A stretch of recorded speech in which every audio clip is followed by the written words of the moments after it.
Home study point में मैं सभी भाइयों बहनों को स्वागत करता हूँ। सभी भाइयों बहनों और दोस्तों को मेरा नमस्कार। आज हम लोग पढ़ने वाले हैं प्रॉपर्टीज ऑफ सर्कल। तो इसको पढ़ने से पहले हम लोग इस फिगर को देख लेते हैं जो हम लोग पहले पढ़ चुके हैं। तो हम लोग टेंजेंट को पढ़ चुके हैं, सेंटर या केंद्र को हम लोग पढ़ चुके हैं, डायमीटर, व्यास को भी हम लोग पढ़ चुके हैं। चाप क्या होता है? पोजीशन ऑफ सरकमफ्रेंस, यानी कहिए परिधि का एक भाग जो दो बिंदु से बने होते हैं उसी को हम लोग कहते हैं चाप। कोड क्या होता है? परिधि पर स्थित दो बिंदु को मिलाने वाली सीधी रेखा चाप या कोड कहा जाता है। रेडियस क्या होता है? Radius distance between centre from circumference is known as radius.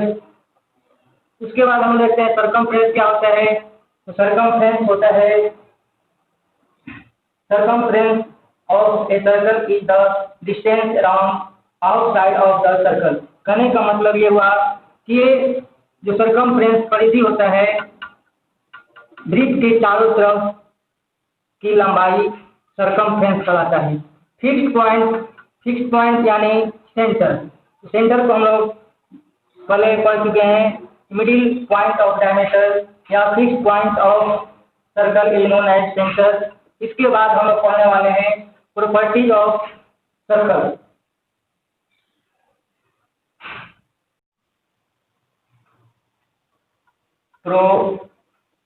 Properties of circle, वृत्त का गुण।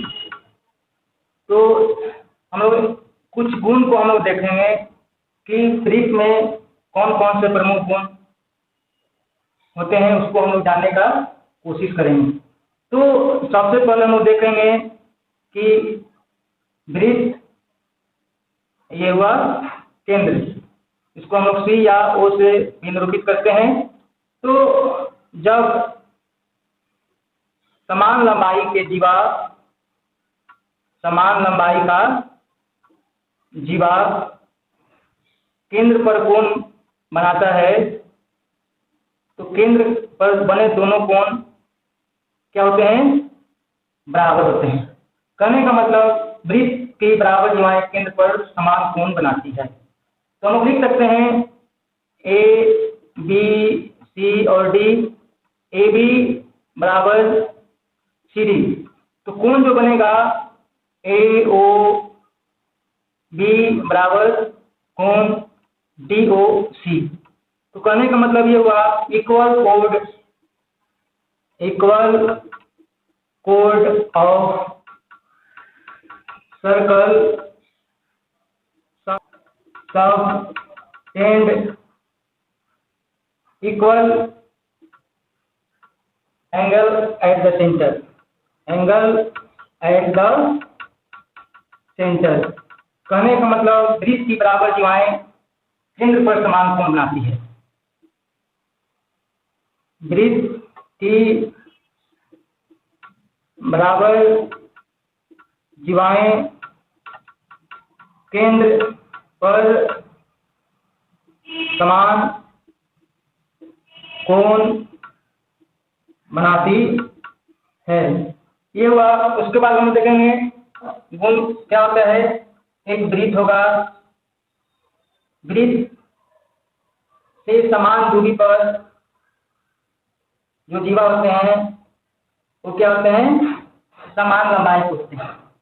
इसको हम लिख सकते हैं इक्वल कोड ऑफ सर्कल। इक्वल कोड of circle are equidistance from the centre.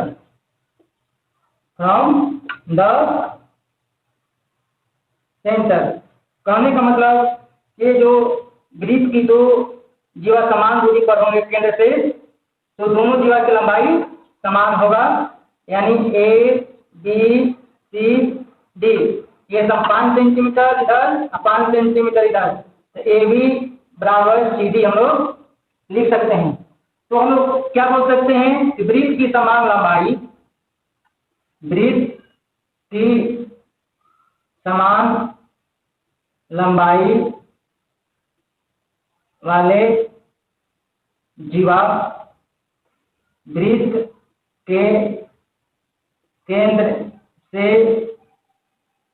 समान दूरी पर होते हैं। तो ये कब स्थिति उत्पन्न होगा? समान जीवा, जब दोनों जीवा केंद्र से समान दूरी पर होंगे।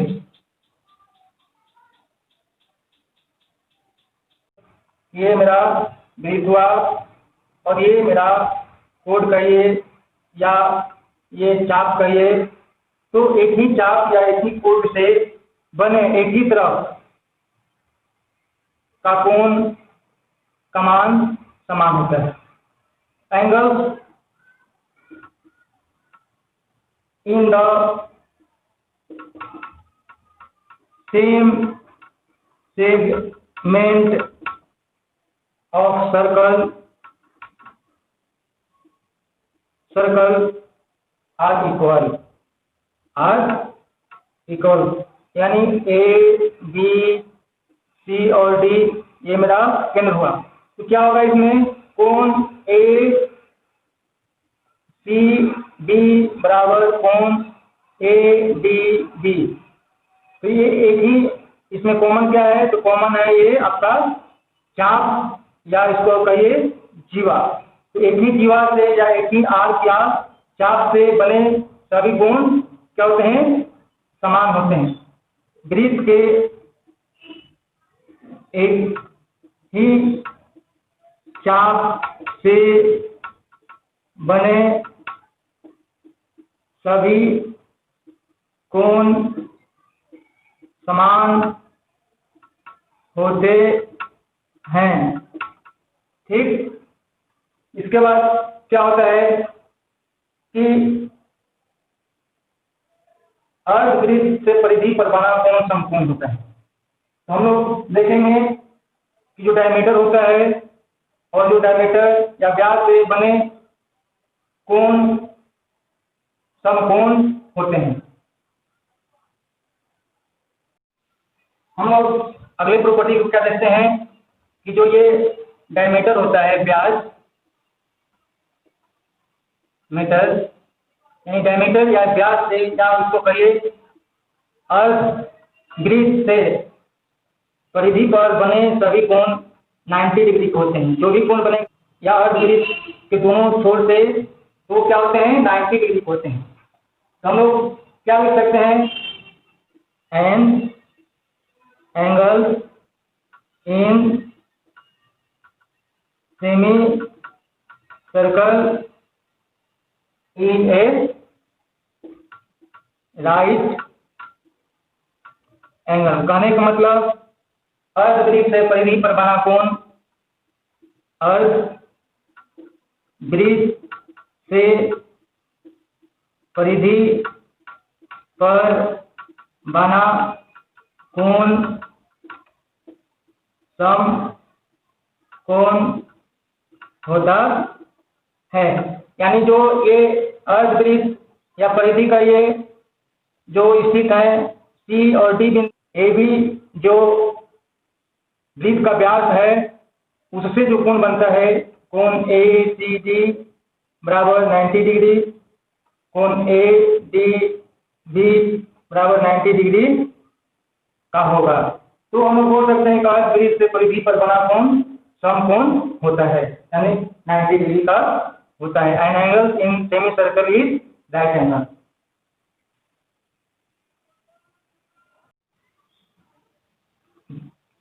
ये अगला गुण क्या होता है इसको देखते हैं कि जब वृत्त के परिधि पर स्थित चार बिंदु को मिलाते हैं तो चक्रीय चतुर्भुज या साइक्लिक क्वाड्रिलेटरल कहिए। इस क्या होता है? Cyclic quadrilateral.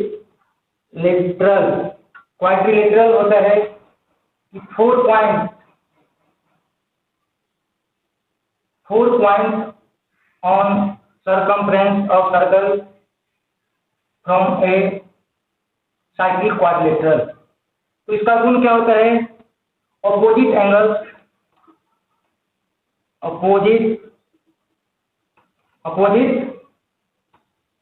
angles of cyclic quadrilateral are supplementary.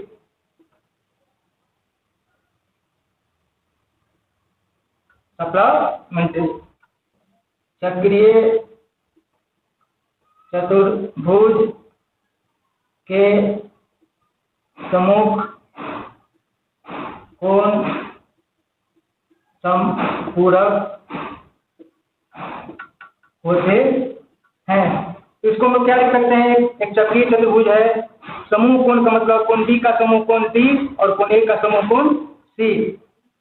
तो संपूरक का मतलब होता है जब दो कोण का माप 180 डिग्री हो। इसको हम लिख सकते हैं कोण ए प्लस कोण सी बराबर 180 डिग्री, कोण बी प्लस कोण डी बराबर 180 डिग्री। ये मेरा एक प्रमुख गुण हुआ कि चक्रीय चतुर्भुज के समूह कोण संपूरक होते हैं। Angles of cyclic quadrilaterals are supplementary.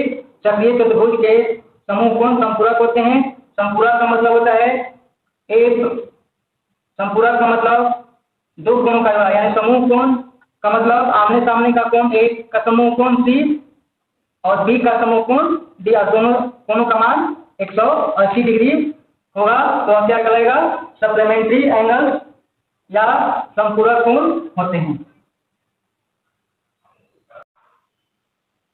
वृत्त का एक और गुण हम लोग देखते हैं, ये जो वृत्त है उसके बाहर एक्सटर्नल पॉइंट कहिए, पॉइंट बाह्य बिंदु या एक्सटर्नल पॉइंट से खींचा गया स्पर्श रेखा, मान लीजिए ये यहाँ पर एम पर ये स्पर्श रेखा और ये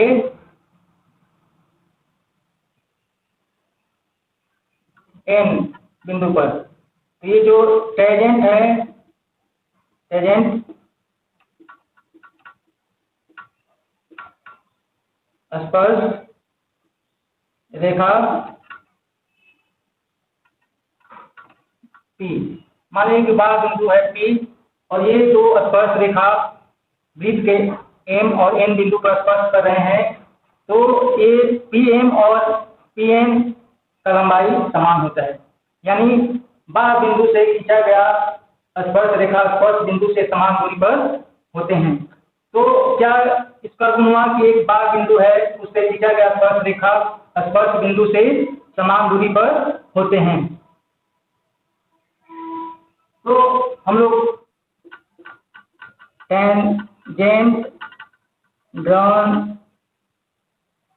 फ्रॉम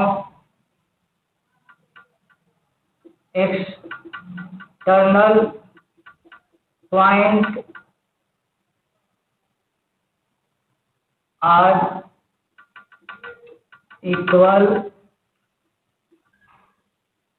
लेंथ, या हम इसको लिख सकते हैं, या हम लोग लिख सकते हैं वृत्त के बाह्य बिंदु से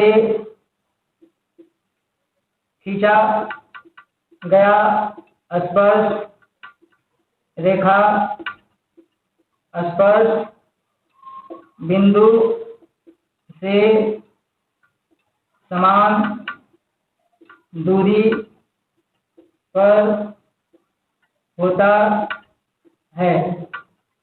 जो ये एक्सटर्नल पॉइंट P है, तो क्या होगा, PM बराबर PN, यानी दोनों का ये जो लंबाई होगा वह समान होगा। तो हम लोग जान लिए कि वृत्त के जो बाह्य बिंदु से जो खींचा गया स्पर्श रेखा जो होता है वो समान दूरी पर होता है। हम लोग वृत्त का और गुण देखते हैं कि एक ही चाप AB या चाप है या आर्क ए बी या कोड कहिए ए बी से जो केंद्र पर कोण बनेंगे और एक ही चाप या आर्क से परिधि पर कोण बनेंगे, तो इसमें क्या संबंध होता है? तो जितना कोण का मान होगा परिधि पर उसका ठीक दोगुना होता है उसका केंद्र पर, यानी 2θ हो जाएगा। कहने का मतलब कोण ए सी बी बराबर होगा ए ओ बी कितना बराबर होगा? तो इसको 2 गुना कर देंगे तो ये मेरा होता है, 2 गुना होता है किसका? कोण परिधि पर का। तो इसको हम लोग लिख सकते हैं कोण ए सी बी थीटा, तो ये मेरा कितना हो जाएगा? 2θ। The angles subtended by a arc at the center is double the angles subtended by it at any point of the circle. तो कहने का मतलब ये हुआ एक ही चाप से बने केंद्र का कोण परिधि पर बने कोण का 2 गुना होता है। दोगुना का मतलब हम लोग देख सकते हैं कि ये आपका वृत्त हुआ, इसका एक चाप हम ए बी लेते हैं और एक केंद्र पर कोण बनाते हैं और एक परिधि पर कोण बनाते हैं। तो यदि थीटा का मान 30 डिग्री होगा परिधि पर तो केंद्र पर हो जाएगा इसका ठीक 2 गुना यानी 60 डिग्री। तो यही मेरा ये गुण को हम लोग समझने का कोशिश किए हैं कि एक ही चाप से बने केंद्र का कोण परिधि पर बने कोण का 2 गुना होता है।